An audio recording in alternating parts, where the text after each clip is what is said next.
Hi friends, చూసారు ఈరోజు మనకి లావా A1 జోసేది మొబైల్ ఒకటి వచ్చింది. ఇది కంప్లీట్ ఏంటంటే నో సర్వీస్ అని వస్తుంది. పైన చూస్తారు కదా, సిగ్నల్ అయితే ఏం రాలేదు. జీరో సిగ్నల్ ఇంటి మార్క్ అయితే వస్తుంది. ఈ మొబైల్ ఏమొచ్చి ఒక 4-5 షాపులు అయితే తిప్పాడంట. అందరూ బిజీగా ఉన్నా అని చెప్పేసి కీప్యాడ్ కదా, ఎవరు చేయడానికి ముందుకు రారు. నేను కూడా అదే అన్నాను.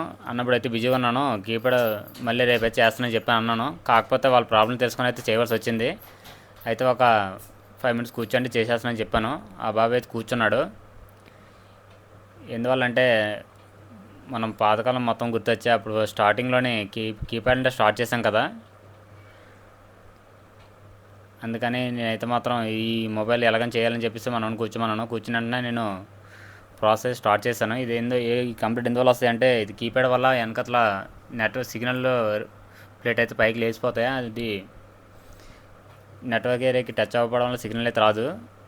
నేనైతే ఇంకా కంటిన్యూగా ఇంకా అతను తిరగలేరు కదా, అందుకని అయితే మాత్రం నేను డైరెక్ట్ రాక్స్ అయితే వేస్తాను. సిగ్నల్ అయితే ఇంకా మనకి మొబైల్ అయితే కింద పడినా సరే సిగ్నల్ అయితే కట్ అవ్వదు. ఈ సిగ్నల్ ప్రాబ్లం ఎప్పటికీ రాకూడదని చెప్పి మొత్తానికి ట్రాక్స్ వేసి మొత్తం సెట్ అయితే ఆన్ చేశాను. మొబైల్ అయితే మాత్రం ఫుల్ సిగ్నల్ అయితే దంచుకు వచ్చేస్తుంది. ఒకసారి మీకు కూడా చూపిస్తాను చూడండి.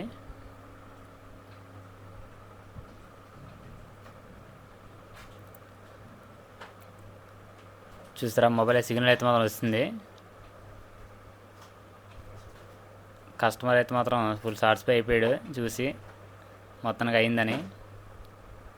అందరూ టచ్లో చేస్తున్నారు కదా, అందుకని కీప్యాడ్ ఎవరు చేయట్లేదంట. అందువల్ల అయితే మాత్రం నేను ఈ మొబైల్ చేయవలసి వచ్చింది. Okay friends, thank you.